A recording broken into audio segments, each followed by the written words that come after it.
Hello दोस्तों, कैसे हैं आप। मैं नीलिमा कहानी की दुनिया 101 में आपका स्वागत करती हूँ। चलिए कहानी शुरू करते हैं। मेरा नाम राकेश है। मेरी पत्नी मालती ने फोन पर जोर देकर कहा, शाम को ऑफिस से समय पर आ जाना, बुआ जी के तीये की बैठक में चलना है। याद आया, जरूर चलेंगे, मैंने कहा। घड़ी की तरफ देखा, 3 ही बजे हैं। अभी तो 5:30 बजने में 2.5 घंटा बाकी है। कोई विशेष कार्य नहीं था। मैं बुआ जी के बारे में सोचते सोचते अतीत में चला गया। जब मैं 5 साल का था तभी से बुआ जी का हमारे घर आना जाना था। हालांकि जाति में हम यादव थे और बुआ जी पंडित समाज से थी, लेकिन फिर भी उनमें सभी के प्रति अपनत्व था। मैं जो बड़ा हुआ पता चलने लगा कि बुआ जी यहीं क्यों रहती हैं, अपने ससुराल क्यों नहीं जाती, अपने बच्चों के पास क्यों नहीं रहती।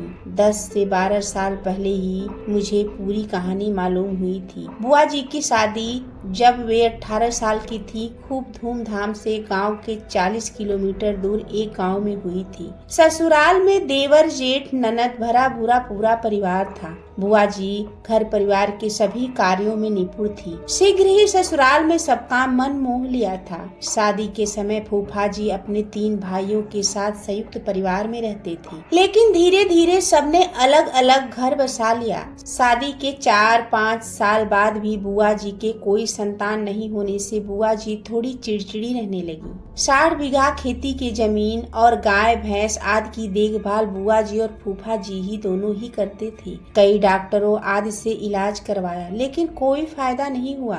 फूफा जी भी निराश हो गए। इस बीच फूफा जी को टीबी ने जकड़ लिया और 53 साल की उम्र में फूफा जी का निधन हो गया। एक तो संतान नहीं, ऊपर से पति का चले जाना। बुआ जी काफी टूट गईं। 12 दिन के बाद बुआ जी के पास सहानुभूति के लिए देवर जेठ के पुत्रों ने आना जाना शुरू कर दिया। बुआ जी कुछ दिन यहाँ तो कुछ दिन ससुराल में रहकर समय व्यतीत करने लगी। अब बुआ जी को लोग देवर जेठ के किसी बच्चे को गोद लेने की सलाह देने लगे। जेठ का लड़का उमा होशियार था। वह बुआ जी के घर ज्यादा आने जाने लगा। बुआ जी के लिए सुबह शाम का खाना, चाय, नहाने का पानी सब समय पर देता। उसने पत्नी व बच्चों को भी समझा दिया कि बुआ जी की सेवा माँ की तरह करो। बुआ जी तो उमा की सेवा से अभिभूत हो गई थी और 1-2 साल में ही उसे अपना मान लिया था। अब बुआ जी के दिन ठीक गुजरने लगे थे। समय पर बना बनाया खाना मिलने लगा तो सभी को लगने लगा कि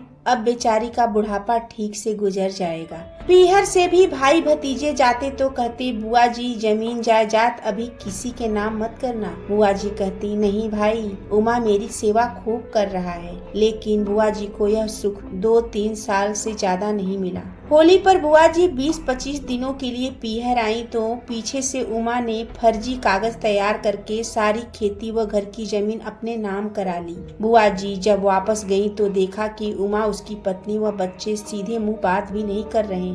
बुआ जी अनिष्ट की आशंका से कांप गईं। पता चला कि उमा ने बिक्रीनामा अपने नाम लिखवा लिया है। उनके पीहर से गए लोगों ने इस मामले में दबाव बनाया तो उमा ने जिंदगी भर बुआ जी की माँ के समान सेवा करने का वादा किया। पंचायत हुई तो बुआ जी ने भी हामी भर ली कि मुझे तो 2 रोटी चाहिए बस। कुछ ही दिनों के बाद उमा को बुआ जी बोझ लगने लगी। अब बुआ जी की किस्मत कड़ी परीक्षा ले रही थी। अब वो बहू बच्चे सभी बुआ जी को ताने भी देने लगे। बुआ जी चाहती तो केस कर देती, लेकिन अब बुढ़ापे में क्या करना। धीरे धीरे बुआ जी का वहाँ रहना दूभर कर दिया। अंततः बुआ जी पीहर आ गई। भतीजों ने खूब गुस्सा किया। उमा को मारने दौड़े, लेकिन भाई ने रोक दिया। बड़े भाई ने समझाया कि तुम्हारी बुआ जी की किस्मत ऐसी ही है, इसीलिए भगवान न्याय अपने आप कर देगा। अब बुआ जी ने ससुराल न जाकर पीहर में ही एक कमरे में रहना शुरू कर दिया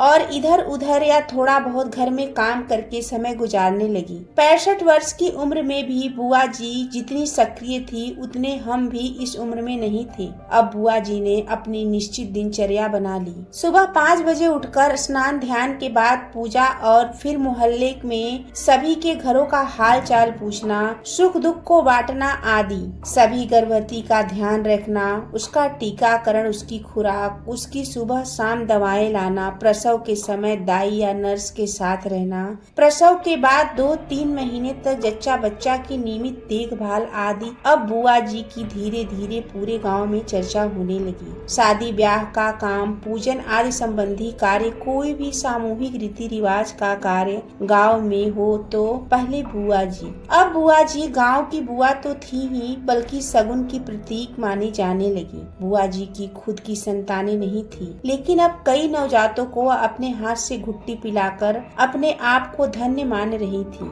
अब तो गांव में कोई भी शुभ कार्य बिना बुआ जी के संपन्न ही नहीं होता था। मुझे याद है कि जब मेरी पत्नी को दूसरे बच्चे के जन्म से 6 महीने पहले ही बुआ जी ने अपनी निगरानी में ले लिया था। बुआ जी की मेहनत के कारण ही उसकी प्रथम सिजेरियन के बाद भी यह दूसरा प्रसव साधारण ही हो गया था। यही नहीं, बेटा गोलू को भी 2 साल 1 दिन भी अंग्रेजी दवा नहीं देने दी थी, केवल काढ़े या हरड़ की घुट्टी से ही इलाज किया। अचानक फिर फोन बजने से तंद्रा भंग हुई। मालती ने कहा, चलोगे नहीं क्या? मैंने कहा, हाँ हाँ आ रहा हूँ। आधे घंटे में हम बुआ जी के गांव पहुँच गए। वहाँ देखा तो आश्चर्य का ठिकाना न रहा। पूरा गांव ही नहीं बल्कि आसपास के लोग भी इस बैठक में शामिल थे। लोगों की 90 साल की उम्र तक जी जान से सेवा करने वाली बुआ जी के प्रति यह सबका सम्मान था। गांव की बहुओं, बेटियों, पुत्रों सभी ने बुआ जी के शुद्ध सात्विक संचार का